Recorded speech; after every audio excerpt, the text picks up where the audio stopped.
رحیم قال النبی صلی اللہ علیہ وسلم المؤمن مرآۃ المؤمن رواہ ابو داود۔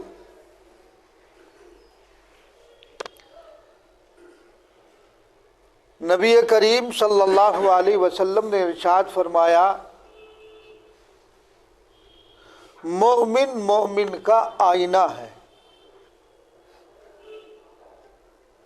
تو حدیث کے الفاظ المؤمن مرآۃ المؤمن، اس حدیث کا مطلب کیا ہے کہ مومن مومن کا آئینہ ہے؟ اس کا مطلب کیا ہے؟ اس کا مطلب یہ ہے کہ جیسے آئینہ ہوتا ہے شیشہ، تو آپ شیشے کو اپنے سامنے کریں گے تو وہ شیشہ آپ کے چہرے پر خد و خال کوئی چیز لگی ہوگی تو وہ آپ کو متنبع کر دے گا، بتا دے گا، باخبر کر دے گا۔ اور آپ نے اس شیشے کو اٹھا کر ایک طرف رکھ دیا، چہرے کے سامنے سے ہٹایا، الگ رکھ دیا، خاموش ہو گیا۔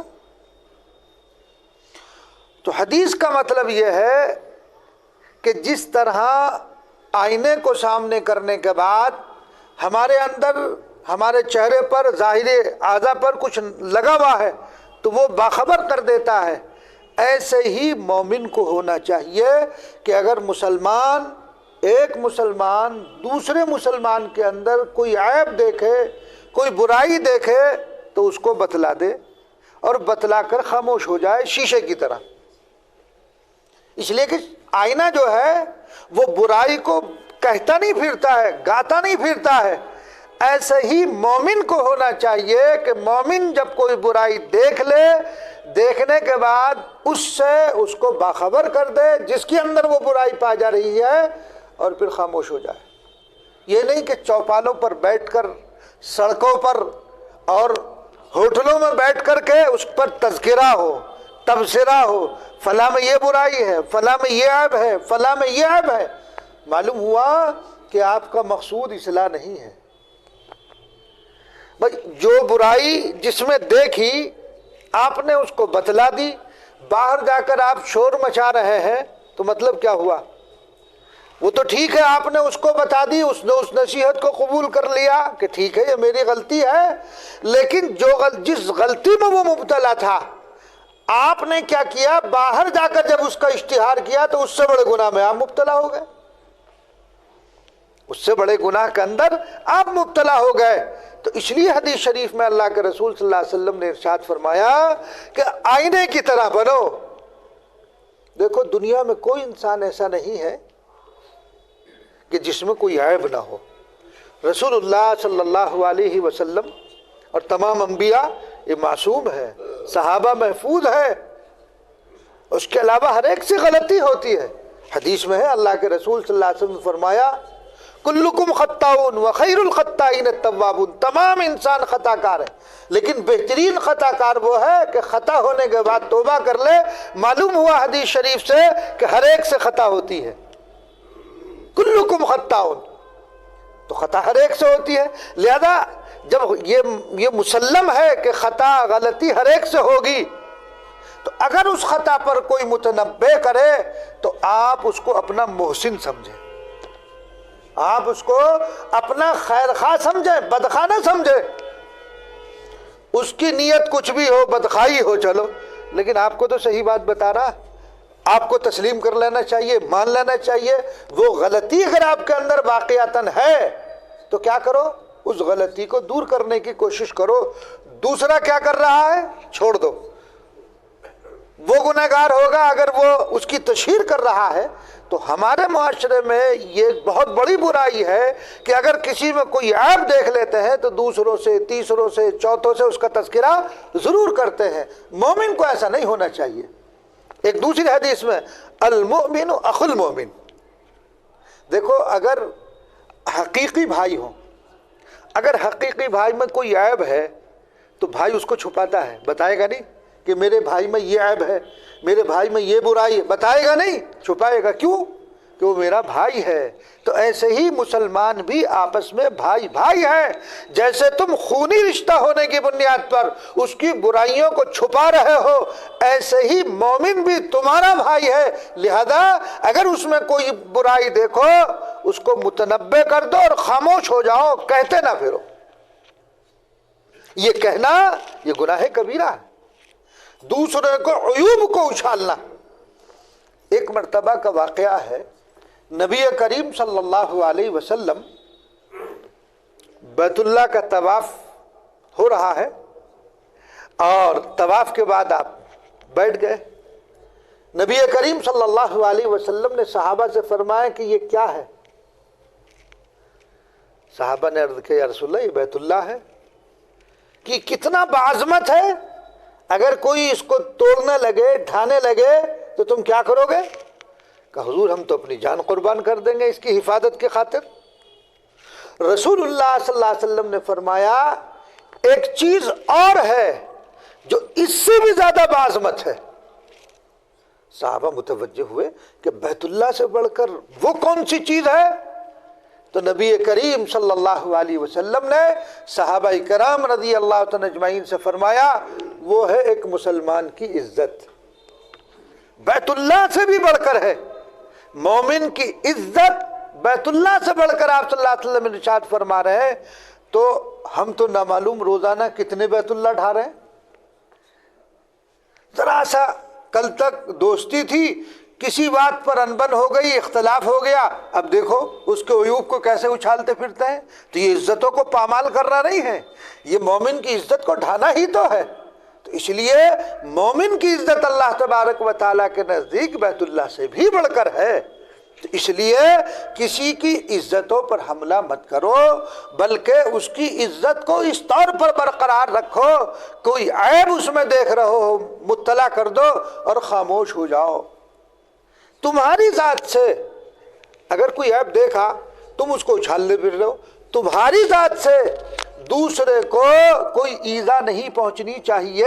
یہ بھی تو ایذا پہنچانا ہے کہ کوئی عیب دیکھا اور باہر بیان کر دیا تو یہ اس کو تکلیف نہیں ہوگی؟ تکلیف ہوگی نا، اور ہونی بھی چاہیے۔ حالانکہ ایک حدیث میں ہے اللہ کے رسول صلی اللہ علیہ وسلم نے فرمایا کہ مسلمان آپس میں کیسے کبنیان المرصوص، جیسے دیوار ہوتی ہے نا، ایک اینٹ کے اوپر ایک اینٹ رکھی رہتی ہے، تو معلوم ہوا کہ جیسے ایک اینٹ دوسری اینٹ کے ساتھ جڑ گئی تو یہ جو مکان آپ کا کھڑا ہوا ہے، چھت کھڑی ہے اس دیوار کی وجہ سے، دیوار نکال دو تو چھت گر جائے گی۔ تو ایسے ہی مومن ہے، ایسے ہی مومن ہے کہ مومن جو ہے کجسد واحد، جیسے انسان کا جسم ہے، اگر انگلی میں کوئی کانٹا چبھا، سوئی چبھو، پورے جسم کو تکلیف ہوتی ہے۔ ایسے ہی مومن ہوتا ہے کہ اگر کسی مسلمان کو کوئی تکلیف پہنچ رہی ہے تو گویا کہ وہ اس تکلیف کو خود محسوس کرتا ہے۔ دیکھو دنیا میں مسلمانوں کے ساتھ اگر کچھ ہوتا ہے تو پوری دنیا میں جہاں کا بھی رہنے والا مسلمان ہو، وہ اگر کسی مسلمان بھائی کے ساتھ زیادتی سنتا ہے تکلیف ہوتی ہے۔ یہ ایمان کا تقاضا ہے، ایمانی اخوت، ایمانی بھائی چارگی کا تقاضا ہے، ہونا چاہیے تکلیف، کیونکہ ہمارا ایمانی جو رشتہ ہے ایک ایسا رشتہ ہے کہ دنیا کے سارے رشتے ختم ہو سکتے ہیں لیکن ایمانی رشتہ کبھی ختم نہیں ہو سکتا ہے۔ یہ سرحدیں ہمارے ایمانی رشتے کو ختم نہیں کر سکتی ہیں۔ دنیا میں کہیں بھی رہنے والا کوئی مومن ہو، انما المؤمن اخوہ، مومن بھائی بھائی ہے۔ کسی بھی خطے کا رہنا والا ہو، آپ زبان نہ سمجھتے ہو لیکن آپ کو محبت آتی ہے کہ یہ مومن ہے، آپ کو محبت آتی ہے کہ یہ مومن ہے، یہ مسلمان ہے، تو معلوم ہوا کہ جب کا جسد واحد ایک جسم کی طرح ہے کہ اگر جسم کے کسی حصے کو تکلیف ہو رہی ہے، اس تکلیف کو پورا جسم محسوس کر رہا ہے، تو کسی مومن کو تکلیف کہیں بھی ہو رہی ہے، پہنچ رہی ہے، تو ساری دنیا کے مومن اس تکلیف کو محسوس کرتے ہیں۔ لہذا جب وہ تمہارا بھائی بھی ہے، ایک جسم کی طرح ہے، تو پھر اس میں اگر کوئی برائی آپ دیکھ رہے ہیں تو آپ اس کو اس سے مطلع کر دیں، اور مطلع کرنے کے بعد پھر خاموش ہو جائے، اس کو اچھالتے نہ پھریں۔ امام راضی رحمۃ اللہ علیہ جو بہت بڑے مفسر ہیں، انہوں نے ایک روایت نقل کی ہے اپنی کتاب میں، بڑی مارکۃ الآراء کتاب ہے. ایک حدیث انہوں نے نقل کی ہے کہ دیکھو، اگر کوئی مسلمان کسی مسلمان میں کوئی عیب دیکھتا ہے، کوئی برائی، اور وہ اس کو چھپاتا نہیں بلکہ اچھالتا پھرتا ہے، تو فرمایا جو شخص یہ کام کر رہا ہے جب تک اس کا انتقال نہیں ہوگا، جب تک وہ خود اس کے اندر مبتلا نہیں ہو جائے گا. اگر آپ کسی مومن پر تہمت لگا رہے ہیں، اس کا کوئی عیب اچھال رہے ہیں، تو جو عیب آپ اچھال رہے ہیں اس میں جب تک آپ مبتلا نہیں ہوں گے موت نہیں آ سکتی. تو اس لیے دوستو، ہمیں کسی کا عیب نہیں اچھالنا چاہیے. مومن تو اپنا بھائی ہے، اگر کوئی غیر بھی ہو تب بھی ہمیں اس کے عیوب کو اچھالنے کی ضرورت نہیں ہے. ہاں، اگر کوئی ایسا آدمی ہے جس سے دوسرے کو تکلیف پہنچ سکتی ہے تو اس سے مطلع کیا جا سکتا ہے.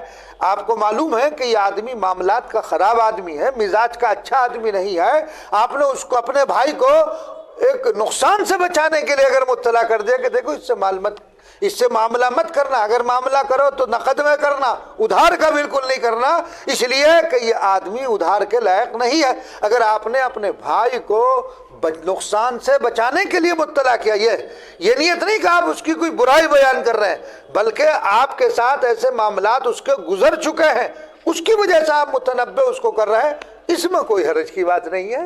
بھئی ایک دوسرے کو نقصان سے بچانا یہ بھی تو ایک اجر عظیم ہے، اس پر ثواب ملتا ہے.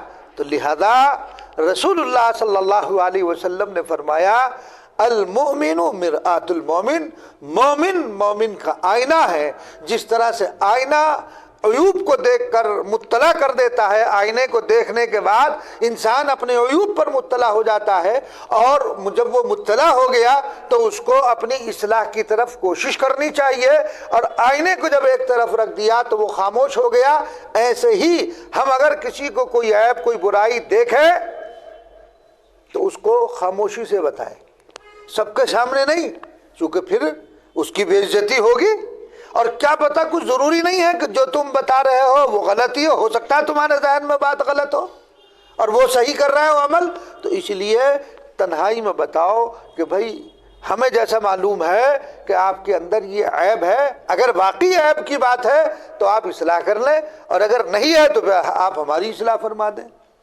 تنہائی میں، زور سے نہیں، سب کے سامنے نہیں، سب کے سامنے عیب کا ظاہر کرنا ہوگا. اور پھر اس میں اپنی نفسانی بات بھی ہوگی کہ ہر آدمی چاہتا ہے کہ میں بڑا بنوں، میری بڑائی ظاہر ہو، تو دوسرے کی غلطی پکڑ کر کہ ہاں میں نے غلطی کو پکڑ لیا اور مجمع کے سامنے اس کو کہہ رہا کہ غلط کیا، تو گویا کہ اس کا مقصود اللہ کی رضا نہیں، اس کا مقصد اپنی بڑائی جتلانا کہ مجھے اتنا علم ہے، میں اتنا علم رکھتا ہوں. تو اس کو یہ اور بڑا گناہ ہے. معلوم ہوا کہ یہ تو پھر اللہ کی رضا کے لیے آپ اصلاح نہیں کر رہے، اپنی نفسانیت کی وجہ سے یہ کام کر رہے ہیں، اور یہ گناہ ہے. چنانچہ آج ہی عصر بعد جو کتاب پڑھی جاتی ہے معارف الحدیث، اس میں ایک حدیث گزری کہ نبی کریم صلی اللہ علیہ وسلم نے فرمایا قیامت کے دن ایک شخص کو لایا جائے گا، 3 آدمی ہوں گے جن کو اللہ تبارک و تعالیٰ کے سامنے پیش کیا جائے گا. ان میں سے ایک آدمی وہ ہوگا، کون؟ جس کو اللہ نے علم دیا تھا، جو قرآن کریم کی تعلیم دیتا تھا، قرآن کو خوب پڑھتا تھا، اس کو لایا جائے گا. اللہ تبارک و تعالیٰ پوچھیں گے کیا ہم نے تمہارے ساتھ یہ اللہ اپنی نعمتیں گنوائیں گے، ہم نے تمہارے ساتھ ان انعامات کا معاملہ نہیں کیا؟ وہ کہے گا بے شک آپ نے کیا اللہ، ہم نے تمہیں علم دیا تھا، تم نے کیا کرا؟ کہ اللہ میں نے اس علم کے ذریعے سے دوسروں کو نصیحتیں کی، دوسروں تک اس کو پہنچایا. اللہ تعالیٰ فرمائیں گے تم نے جس مقصد کے لیے یہ کام کیا تھا وہ تمہیں حاصل ہو گیا، تمہارا مقصد تھا لوگوں میں میرے چرچے ہوں، لوگ یہ سمجھے کہ صاحب یہ بہت اچھا بیان کرنے والے، تمہارا مقصد تو یہ تھا، میری رضا نہیں تھی. اللہ تبارک و تعالیٰ کی طرف سے حکم ہوگا اسے اوندھے منہ گھسیٹ کر جہنم میں داخل کر دو. پھر ایک مالدار کو بلایا جائے گا، اس سے بھی یہی بات کہی جائے گی کہ ہم نے تمہارے اوپر یہ انعامات، یہ احسانات کیے. تو بتائے گا کہ ہاں اللہ بالکل صحیح ہے، آپ کی یہ احسانات ہے، ہم نے مال تمہیں دیا، کیا کرا کہ اللہ تعالیٰ آپ نے جو مال دیا میں نے مساجد پر، مدارس پر، غربا پر، فقراء پر، یتیموں پر، بیواؤں پر میں نے خوب اس کو خرچ کیا۔ اللہ تعالیٰ فرمائیں گے تو نے جس مقصد کے لیے کیا تھا وہ تجھے حاصل ہو گیا، تیرا مقصود تھا کہ میرا چرچا ہو جائے، یہ معاشرے میں یہ بات سب کو معلوم ہو جائے کہ فلاں آدمی بہت دینے والا، بہت دیالو ہے، بڑا سخی آدمی ہے۔ تیرا مقصد تو یہ تھا، میری رضا تو تھی نہیں۔ اللہ تعالیٰ فرشتوں کو فرمائیں گے اسے گھسیٹو اور جہنم میں ڈال دو۔ تو معلوم ہوا کہ اگر آدمی علم کی بھی کوئی بات کر رہا ہے اور اس سے مقصود اللہ تبارک و تعالیٰ کی رضا نہیں ہے بلکہ بڑائی اپنی جتلانا مقصود ہے، تو پھر ایسا علم بھی قیامت میں کام نہیں آئے گا، وہ تمہیں جہنم کی طرف لے جائے گا۔ تو اس لیے کسی میں کوئی برائی اگر آدمی دیکھتا ہے، کوئی خرابی، دیکھو انسان، کوئی انسان جو ہے اس سے پاک اور صاف نہیں ہے، اس وقت سب سے غلطی ہو سکتی ہے، تو آپ اس کو بتا دیں اور بتانے کے بعد خاموش ہو جائے، اس میں کوئی حرج کی بات نہیں ہے۔ اور جس کو بتایا جا رہا ہے اس کو بھی چاہیے کہ وہ اس میں اپنی ہیٹی نہ سمجھے، اس میں یہ نہ سمجھے کہ یہ کم جاننے والا، میں زیادہ جاننے والا ہوں، یہ میری اصلاح کر رہا، نہیں۔ اگر سامنے والا کوئی بات بتا رہا ہے اور واقعتاً وہ بات صحیح ہے تو آدمی کو مان لینا چاہیے، چاہے کتنا بڑا عالم ہو، کتنا بڑا مفتی ہو، غلطی ہر ایک سے ہو جاتی ہے۔ تو اگر غلطی ہے واقعتاً اور سامنے والا متنبہ کر رہا ہے تو اس کو تسلیم کر لینا چاہیے۔ ہر دھرمی یہ بری چیز ہے، جب غلطی معلوم ہو گئی تو اس غلطی معلوم ہونے کے بعد انسانیت کا تقاضا یہ ہے، شریعت ہمیں یہ درس دیتی ہے کہ اپنی غلطی کو مانو اور ماننے کے بعد اس کی اصلاح کرو، اس کی اصلاح کرو۔ اگر آپ نے ایسا کر لیا، خود امام ابو حنیفہ رحمۃ اللہ علیہ، دیگر ائمہ کے اقوال بھی ملیں گے، فرماتے ہیں اگر بچہ بھی کوئی مجھے اصلاح کی بات کہہ دے اور وہ بات صحیح ہو تو میں اسے ماننے کے لیے تیار ہوں، اسے ماننے کے لیے تیار ہوں۔ یہی آدمی کے بلندی کا سبب بنتی ہے، یہی چیزیں آدمی کے بلندی کا سبب بنتی ہے۔ جو حقیقتاً جاننے والا ہوگا، علم رکھنے والا ہوگا اور جس کی طبیعت میں سلامتی ہوگی، آپ اس کو کوئی بات بتائیں گے وہ بہت عاجزی کے ساتھ اس بات کو قبول کر لے گا، کہا بھئی یہ تو غلطی ہے، یہ تو بہت اچھی بات ہے، آپ نے متنبہ کیا، توجہ دلائی، اور آئندہ انشاءاللہ اس کا لحاظ رکھا جائے گا۔ تو کیا گیا اس میں؟ بھئی آدمی نے اگر یہ بات اپنی غلطی کو تسلیم کر لیا اور اپنی اصلاح کر لی تو اس میں کون سی بات، کون سی اس کے اندر آدمی اونچا اور نیچا ہو گیا؟ تو اس لیے کبھی بھی کوئی آدمی اگر آپ کی اصلاح کر رہا ہے اور وہ غلط ہے اور وہ واقعتاً آپ غلطی پر ہے، متنبہ کر دیں، متوجہ کر دیں، توجہ دلا دیں، تو اس میں توجہ دلانے کے بعد آدمی کو اس سے خوش ہونا چاہیے، نہ یہ کہ آدمی ناراض ہو کر کے بیٹھ جائے، ایسا نہیں ہونا چاہیے۔ دوستی کا تقاضا بھی دیکھو، اخوت کا تقاضا یہ ہے کہ اگر بھائی اگر آپ کی اصلاح نہیں کرے گا تو کون کرے گا؟ بھئی گھر میں اگر آپ حقیقی کئی بھائی ہیں، اگر کوئی غلطی دیکھتا ہے بھائی بھائی کو بتا دیتا تو اچھی بات ہے، آپ قبول کر لیتے ہیں۔ ایسے ہی مومن بھی آپس میں ایک دوسرے کے بھائی ہیں، تو اگر وہ کسی کو بتا رہے ہیں کوئی بات تو اس کو مان لینا چاہیے، اس کو ایکسپٹ آدمی کو کرنا چاہیے، اور وہ کرے گا تو امام مالک رحمۃ اللہ علیہ سے مسئلہ پوچھا، حالانکہ بہت بڑے امام ہیں، انہوں نے فرمایا لا ادری لا ادری لا ادری، تقریباً 30 سوالات کیے تھے، 30 مرتبہ کا واقعہ ہے، تو انہوں نے فرمایا لا ادری، میں نہیں جانتا ہوں، مجھے معلوم نہیں۔ تو اس میں آدمی کی کون سی ایٹی ہوگی؟ یہ تو اچھی بات ہے بھئی، اگر کوئی بات آدمی کو معلوم نہیں، اس نے کہہ دیا کہ بھئی مجھے معلوم نہیں ہے، تو اس میں کوئی یہ بھی تو علم کا تقاضا ہے، یہ بھی علم کا تقاضا ہے کہ اگر آپ کو کوئی بات، کسی بات کا علم نہیں ہے تو آپ اس کو یہ کہہ دیں مجھے معلوم نہیں، آپ یہ نہ کہیں میرے خیال میں ایسا ہوگا۔ خیال کیا چیز ہے؟ خیال کیا چیز ہے؟ معلوم ہو تو بتا دو، معلوم نہیں ہے تو منع کر دو کہ صاحب اس کا علم مجھے نہیں ہے۔ تو بہرحال تو مومن، دوسرا مومن جو ہے آپس میں بھائی بھائی ہے، لہذا بھائی ہونے کا تقاضا یہ ہے کہ، اور ہمدردی کا تقاضا یہ ہے کہ کوئی غلطی ہو آپس میں ایک دوسرے کو بتاتے رہو، تلقین کرتے رہو، اسی سے آدمی کی اصلاح ہوگی۔ بھئی بہترین دوست کون ہے؟ دوستی کا حق یہ ہے کہ اگر دوست غلط چل رہا ہو تو اس دوست کی رہنمائی کریں کہ آپ غلط چل رہے ہیں، آپ کا راستہ ٹھیک نہیں ہے۔ اور اگر آپ جانتے بوجھتے اپنے دوست کی غلطی پر متنبہ نہیں کر رہے تو آپ بہترین دوست نہیں ہیں، آپ بہترین دوست نہیں ہیں، چونکہ اپنے بھائی کو گڑھے میں گرتا ہوا آپ دیکھ رہے ہیں اور پھر اس کو نہیں بچا رہے، تو جیسے وہ گناہ گار ہے آپ بھی ذمہ دار ہیں کہ آپ نے اس کو بتایا کیوں نہیں، ہو سکتا اس کو معلوم نہ ہو۔ تو یہ دوستی کا حق بھی یہی ہے، اخوت ایمانی کا حق بھی یہی ہے کہ ہمارا دوسرا بھائی اگر کسی غلط کام میں مبتلا ہو تو اس کو بتا دے کہ بھئی یہ کام غلط ہے اور یہ صحیح ہے، تم نے جو راستہ چنا ہے یہ راستہ صحیح نہیں ہے۔ اب رہی یہ بات، آج کا ہمارا ایک مزاج، ایک ماحول ایسا ہو گیا کہ اگر کسی کی غلطی کو بتا دو تو وہ دشمن بن جاتا ہے، صحیح بات بتا دو تو وہ دشمن بن جاتا ہے، وہ قبول کرنے کے لیے تیار ہی نہیں ہوتا ہے۔ بس جب آدمی یہ سوچ لے کہ جو میں کر رہا ہوں، جو میں کہہ رہا ہوں وہ صحیح ہے اور جو دوسرا کہہ رہا ہے وہ غلط ہے، یہ ایک بڑی غلطی ہے انسان کی۔ جو کچھ میں کہوں، جو کچھ میں بیان کروں، جو کچھ کہا جائے وہ سب صحیح ہے، نہیں، ضروری نہیں ہے، یہ ضروری نہیں ہے۔ صحابہ کرام رضی اللہ عنہم اجمعین کے اندر کیا تھا؟ صحابہ کرام میں آپس میں محبت بھی اس قدر، لیکن اگر کوئی غلطی ہو گئی تو اس پر روک ٹوک بھی، اس پر کبھی صحابہ نے برا نہیں مانا، کبھی بھی صحابہ نے، انہیں بات کہی گئی کہنے لگے اچھا ایسا ہے، جب انہیں روایت پہنچی، آپ کا فرمان پہنچا، بس اپنی بات ختم کر دی۔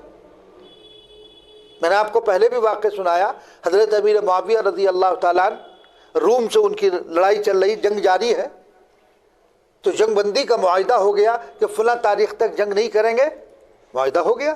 معاہدہ ہونے کے بعد اپنی فوجیں، حضرت امیر معاویہ رضی اللہ تعالیٰ عنہ نے اپنی فوجیں دشمن کی سرحد پر اس تاریخ سے پہلے بھیج دی، اور یہ ہدایت دی فوج کو کہ جب جو ہمارے معاہدے کی تاریخ ہے جب وہ گزر جائے اور سورج طلوع ہو اس دن میں کہ ہمارا ان سے کوئی معاہدہ نہ ہو تو اس ملک پہ حملہ کر دینا، چونکہ دشمن بے خبر ہوگا اور ہم کامیاب ہو جائیں گے۔ چنانچہ ایسے ہی ہوا، وہ معاہدے کی تاریخ ختم ہوئی، جیسے ہی ختم ہوئی اگلی دن کا جو سورج طلوع ہوا، حملہ کیا، دشمن بے خبر تھا، یہ کامیاب ہو گئے، بڑھتے رہے۔ حضرت امیر معاویہ رضی اللہ تعالیٰ نے دیکھا ایک شخص ہے جو بہت تیزی سے دوڑا ہوا رہا ہے، ایک شخص بہت تیزی سے دوڑے ہوئے آ رہے ہیں، گھوڑے پر سوار ہیں، اور وہ کہہ رہے ہیں امیر المومنین ٹھہر جائیے، امیر المومنین ٹھہر جائیے۔ جب قریب میں وہ آئے تو دیکھا تو حضرت عمرو بن عبسہ رضی اللہ تعالیٰ، انہوں نے کہا امیر المومنین، مسلمان وعدے کی پابندی کرتا ہے، وعدے کو توڑنا یہ مومن کا کام نہیں ہے۔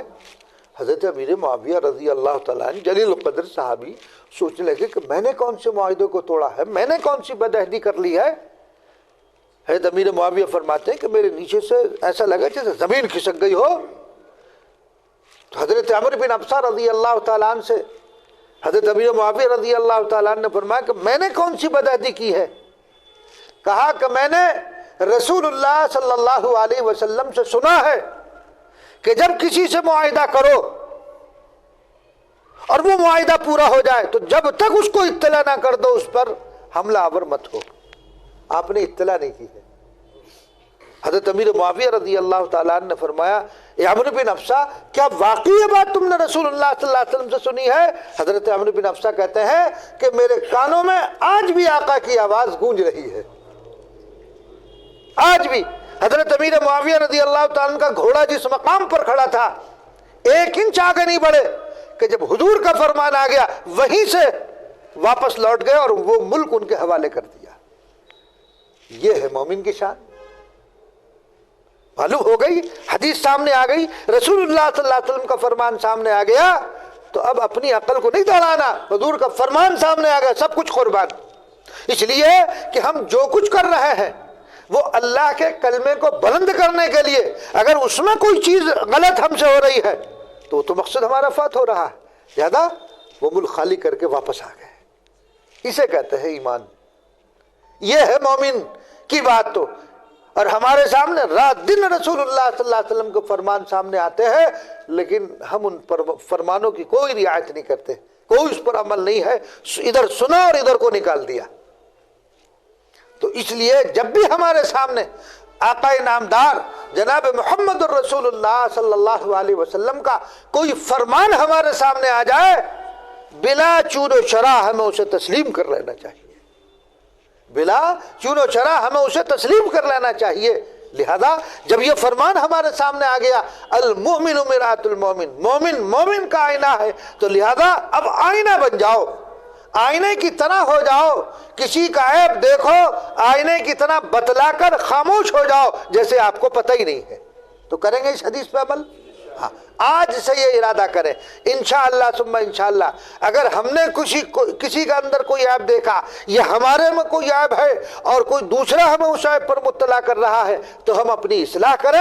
اور ایسے ہی دوسرے کو چاہیے، اور پھر ہم اس بات کو یا اس عیب کو باہر جا کر نہ اچھالیں بلکہ خاموش ہو جائیں آئینے کی طرح. اللہ تبارک و تعالی مجھے بھی آپ کو بھی عمل کی توفیق عنایت فرمائے. اللہم صلی علی سیدنا و نبینا و مولانا محمدا عبدہ و رسولہ. ربنا ظلمنا انفسنا وان لم تغفر لنا وترحمنا لنکونن من الخاسرین. اے اللہ ہمارے گناہوں کو خطاؤں کو درگزر فرما، ہم سب پر رحم اور کرم اور عافیت کا معاملہ فرما. اے اللہ تو ہم سے راضی ہو جا، رضا والے اعمال کی توفیق میسر فرما. الہ العالمین ہم سے اب تک جتنی غلطیاں ہوئی ہیں چھوٹی یا بڑی، جان بوجھ کر یا بھولے سے، اے اللہ ان تمام کو محض اپنے فضل و کرم سے معاف فرما دیجئے، اپنی رضا عطا فرما دیجئے. اے اللہ اپنی رضا عطا فرما دیجئے، ناراضگی سے حفاظت فرما. اے اللہ جو پریشان حال ہے آپ جانتے ہیں ہر ایک کی پریشانی کو، اے اللہ ان کی پریشانیوں کو دور فرما دے. اے اللہ جو قرضوں میں ڈوبے ہوئے ہیں رب کریم ان کو جو ہے قرض کی ادائیگی کے غیب سے صورت مہیا فرما دے. اے اللہ اس مجلس میں جتنے لوگ ہیں خداوند قدوس ان کو جو جائز مقاصد ہے آپ علیم اور خبیر ہیں، ہر ایک کے جائز مقصد میں کامیابی عطا فرما. اے اللہ تمام مسلمانوں کی حفاظت فرما، ان کی غیب سے اعانت فرما، ان کی مدد فرما. ہر آنے والے فتنے سے ہم سب کی حفاظت فرما. اسلام اور مسلمانوں کے خلاف جو سازشیں ہو رہی ہیں اے اللہ ان کو ناکام فرما. اے اللہ ان کو ناکام فرما. اے اللہ ان کو ناکام فرما. ہمیں سنت و شریعت کے مطابق چلنے کی توفیق عنایت فرما. ہر بے راہ روی سے ہماری حفاظت فرما. نبی کریم صلی اللہ علیہ وسلم جس شریعت کو لے کر آئے اس کی اتباع کی توفیق میسر فرما. اے اللہ ہماری اور ہماری نسلوں کی حفاظت فرما.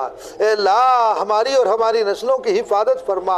اے اللہ برے اعمال سے، برے اخلاق سے، بری عادات سے، برے افکار و خیالات اور برے نظریات سے ہماری اور ہمارے بچوں کی اور آنے والی نسلوں کی حفاظت فرما. اور ہم سب کو دین پر استقامت نصیب فرما. اے اللہ جو لوگ بیمار ہیں ان کو شفا عطا فرما، اور جو دنیا سے جا چکے ان کی قبروں کو نور سے منور فرما. اور ہمیں بھی جب تک زندہ رکھیو ایمان پر قائم اور دائم رکھ. اے اللہ جب وقت آئے تو خاتمہ ایمان پر فرما. عذاب قبر اور عذاب جہنم سے حفاظت فرما. اے اللہ موت کی سختی سے حفاظت فرما. اے اللہ موت کی سختی سے حفاظت فرما. آخرت کے عذاب سے حفاظت فرما. اے اللہ حشر کے میدان میں رسوائی سے تو ہماری حفاظت فرما، اور بلا حساب و کتاب جنت الفردوس میں داخل فرما. اور ان دعاؤں کو محض اپنے فضل و کرم